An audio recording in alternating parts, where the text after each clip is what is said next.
क्या होता है जब सिर्फ दो भाई पूरी की पूरी दिल्ली सल्तनत से टकरा जाते हैं। नहीं नहीं, ये कोई लोक कथा या कहानी नहीं है, ये आला और ऊदल की सच्चाई है। चलिए आज देखते हैं उनकी वो आखिरी लड़ाई जिसने इतिहास का रुख हमेशा के लिए मोड़ दिया। सोचिए, दिल्ली के सम्राट पृथ्वीराज चौहान के ये शब्द जब गूंजे होंगे तो क्या आलम रहा होगा। महोबा पर मौत मंडरा रही थी, जंग का ऐलान हो चुका था और दांव पर एक पूरा का पूरा राज्य था। तो कहानी के पहले अध्याय की शुरुआत होती है एक सीधी टक्कर से। एक तरफ थी दिल्ली की विशाल सल्तनत और दूसरी तरफ एक छोटा सा अकेला राज्य महोबा। देखिए, एक तरफ थी पृथ्वीराज की लाखों की सेना, एक सुनामी की तरह जो महोबा को निगलने के लिए आगे बढ़ रही थी, और दूसरी तरफ महोबा के किले के अंदर सिर्फ और सिर्फ खौफ था। राजा परमाल जानते थे कि ये कोई बराबरी की लड़ाई नहीं है। लेकिन सवाल यह है कि इतनी बड़ी जंग की नौबत आई ही क्यों? वजह सिर्फ जमीन नहीं थी, बल्कि इससे कहीं ज्यादा गहरी और व्यक्तिगत थी। हुआ यूं कि पृथ्वीराज के कुछ घायल सैनिकों ने जब महोबा में पनाह मांगी तो राजा परमाल ने उन्हें मदद देने से साफ इनकार कर दिया। ये इनकार दिल्ली के सम्राट का सीधा सीधा अपमान था, और बस इसी अपमान का बदला लेने की कसम खाई जा चुकी थी। महोबा की गलियों में एक अजीब सा सन्नाटा था।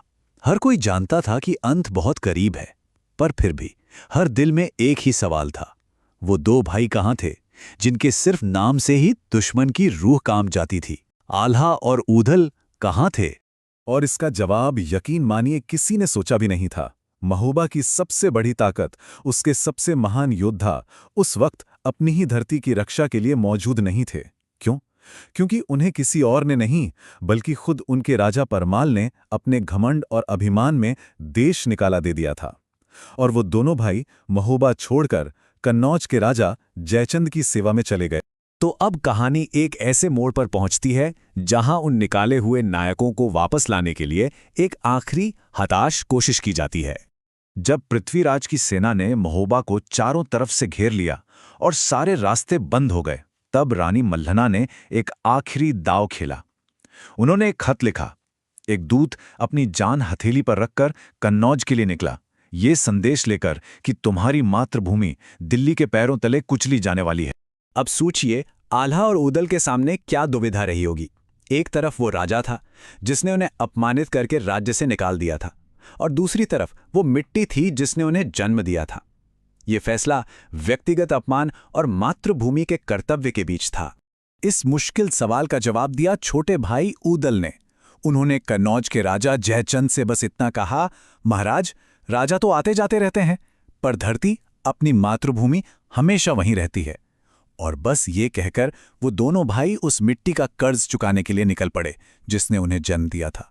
उनके लिए किसी भी अपमान से बढ़कर मातृभूमि का सम्मान था। और बस इसी के साथ शुरू हुआ इतिहास का वो भयंकर युद्ध। सबसे पहले मैदान में उतरे छोटे भाई ऊदल, जिनका गुस्सा और जिनकी हिम्मत किसी बवंडर से कम नहीं थी।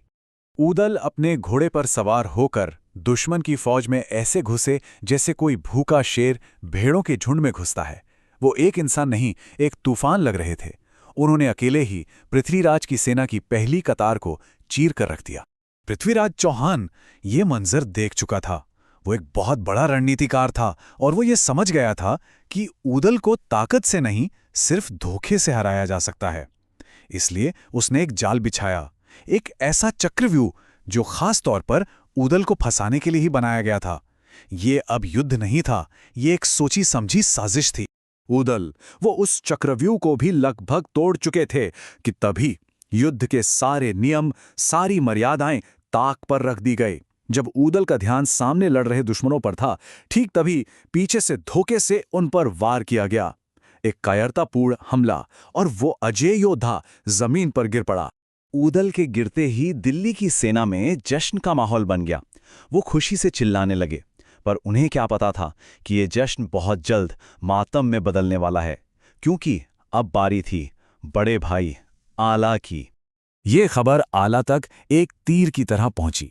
जब उन्होंने मैदान में अपने छोटे भाई का निष्प्राण शरीर देखा तो कहते हैं उस दिन महोबा की धरती कांप उठी थी। आला का सारा संयम एक ऐसे ज्वालामुखी की तरह फटा जिसने सब कुछ जलाकर राख कर देने की ठान ली हो। उन्होंने अपनी वो खास तलवार निकाली जिसे मां शारदा का वरदान प्राप्त था, और एक ऐसी प्रतिज्ञा ली जिसने दिल्ली की जीत को मातम में बदल दिया। उनकी दहाड़ सुनकर जश्न मना रही दिल्ली की फौज का खून मानो जम गया। और यहीं से शुरू होता है इस कहानी का आखिरी और सबसे विनाशकारी अध्याय, जब आला का गुस्सा दिल्ली की सेना पर मौत बनकर बरसा। सब जानते थे, अगर उदल एक तूफान थे तो आल्हा एक महाप्रलय थे। उन्होंने अकेले ही दिल्ली की सेना में जो तबाही मचाई, उससे इतिहास आज भी याद करता है। उनकी तलवार का बस एक ही लक्ष्य था, सम्राट पृथ्वीराज चौहान। लोक कथाएं बताती हैं कि ठीक उस पल जब आल्हा अपना अंतिम वार करके पृथ्वीराज चौहान का अंत करने ही वाले थे, उनके गुरु गोरखनाथ वहां प्रकट हो गए। उन्होंने आल्हा का हाथ रोका और उन्हें मां शारदा से मिले अमरता के वरदान की याद दिलाई। गुरु ने कहा कि इस धरती पर उनका काम अब पूरा हो चुका है। गुरु का आदेश मानकर आल्हा ने अपनी तलवार हमेशा के लिए म्यान में रख ली और उसी युद्ध के मैदान से हमेशा के लिए अदृश्य हो गए।